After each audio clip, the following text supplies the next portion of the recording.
RTC MD తీరుపై CM Chandrababu అసహనం వ్యక్తం చేశారు. సమ్మెపై మంత్రి సిద్ధా రాఘవరావు, ఎండీ సాంబశివరావులతో సీఎం సమీక్ష నిర్వహించారు. కార్మికులతో సరిగ్గా డీల్ చేయలేకపోయారని, వారితో గొడవ పెట్టుకున్నారని బాబు అసంతృప్తి వ్యక్తం చేశారు. మరోసారి కార్మిక సంఘాలను చర్చలకు పిలవడంపై ఇందులో చర్చించారు. సబ్ కమిటీ కార్మిక సంఘాలతో చర్చలు జరపాలని బాబు సూచించారు. సబ్ కమిటీ ఇచ్చే నివేదిక ఆధారంగానే ఫిట్మెంట్ ఉంటుందని బాబు స్పష్టం చేశారు.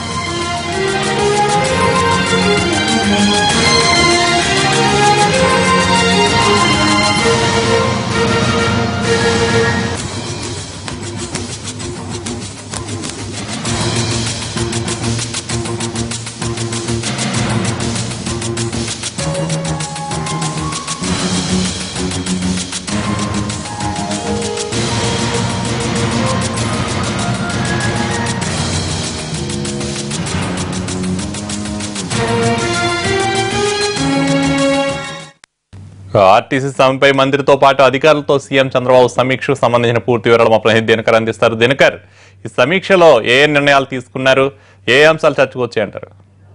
సమీక్ష సమావేశం ఇప్పుడే ముగిసింది. దీనికి సంబంధించి కూడా సీఎం దాదాపు గంట పాటు మంత్రితోనూ అలాగే ఆర్టీసీ ఎండీతో కూడా సమావేశమయ్యారు. అందులో భాగంగానే కొన్ని విషయాలు వెలుగులోకి వచ్చాయి. ఎందుకంటే దాదాపు చిత్తూరులో నిన్న లాఠీ చార్జ్ చేయడం జరిగింది. ఏదైతే ఆర్టీసీ కార్మికులు ఉన్నారో వారిపైన కూడా లాఠీ చార్జ్ చేయడం పట్ల కూడా కొద్దిగా సీఎం అసంతృప్తిని వ్యక్తం చేశారు. ఇలాంటివి రిపీట్ చేయకుండా ఉండండి, సమ్మెను సామరస్యంగా పూర్తి చేయడానికి కూడా అలాగే వాటికి సంబంధించినటువంటి సొల్యూషన్స్ కూడా కనుక్కోమని చెప్పినట్టు కూడా సీఎం వాళ్ళిద్దరికీ ఆదేశించినట్టు మనకు సమాచారం ఉంది. అయితే ఏదైతే గత కొద్ది రోజులుగా జరుగుతున్న సమ్మె మూలంగా సీఎం కూడా హైదరాబాద్ లో లేకపోవడం, దీనికి సంబంధించిన విషయాలను కూడా ఆ ఇద్దరు మంత్రి సిద్ధా రాఘవరావుతో పాటు ఆర్టీసీ ఎండీ కూడా వివరించడం జరిగింది. అయితే కేబినెట్ సబ్ కమిటీతో చర్చలు జరపకుండా కానీ అలాగే మీరు కూడా కొద్దిగా స్పీడ్ తగ్గించి వారితో సామరస్యంగా మాట్లాడండి అని చెప్పి కూడా చెప్పడం జరిగింది.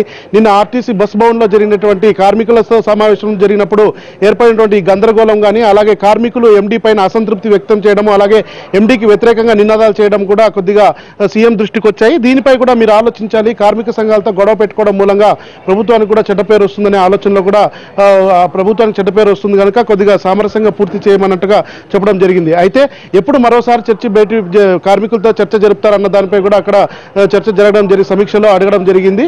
ఆర్టీసీ కార్మిక సంఘాల నాయకులు ఈ రోజు సాయంకాలం ఒక కీలక భేటీ నిర్వహించనున్నారు. దాని తర్వాతనే మేము భేటీ అవుతామని చెప్పి కూడా ఎండీ సమాధానం ఇచ్చినట్టుగా మనకు సమాచారం. అయితే మరొక వైపు కేబినెట్ సబ్ కమిటీ ఏదైతే ఈ అంశం పైన పూర్తి స్థాయి సొల్యూషన్ కనుక్కోవడానికి వేసినటువంటి కేబినెట్ సబ్ కమిటీ మంత్రి యనమల అచ్చెన్నాయుడు, సిద్ధా రాఘవరావు యొక్క గ్రూప్ కూడా ఈ కమిటీ అంతా కలిపి కార్మిక సంఘాలతో మరొకసారి చర్చించాలని అలాగే పీఆర్సీ 43% అడుగుతున్నటువంటి పీఆర్సీ బదులు ఎంత ప్రభుత్వం ఇస్తే బాగుంటుంది అలాగే ఆర్టీసీ కార్మికుల డిమాండ్ల పైన కూడా చర్చించాలని చెప్పి కూడా కేబినెట్ సబ్ కమిటీని ఆదేశించడం జరిగింది. ఇంకా కార్మిక సంఘాలు ఒకవైపు చెప్తున్నాయి, కేబినెట్ సబ్ కమిటీతో చర్చించడానికి మాకు ఎలాంటి ఇబ్బందులు లేవు, కేవలం ఎండీ యొక్క విధానం ద్వారానే మాకు ఇబ్బందులు ఎదురవుతున్నాయి, ఎండీని కొద్దిగా కంట్రోల్ చేయాలి ప్రభుత్వం అని చెప్పి కూడా కార్మిక సంఘాలు కోరుతున్నాయి. సో ఓవరాల్ గా చూస్తే కేబినెట్ సబ్ కమిటీ ఎప్పుడు కూర్చుంటుందన్న దానిపైన మాత్రం క్లారిటీ లేదు.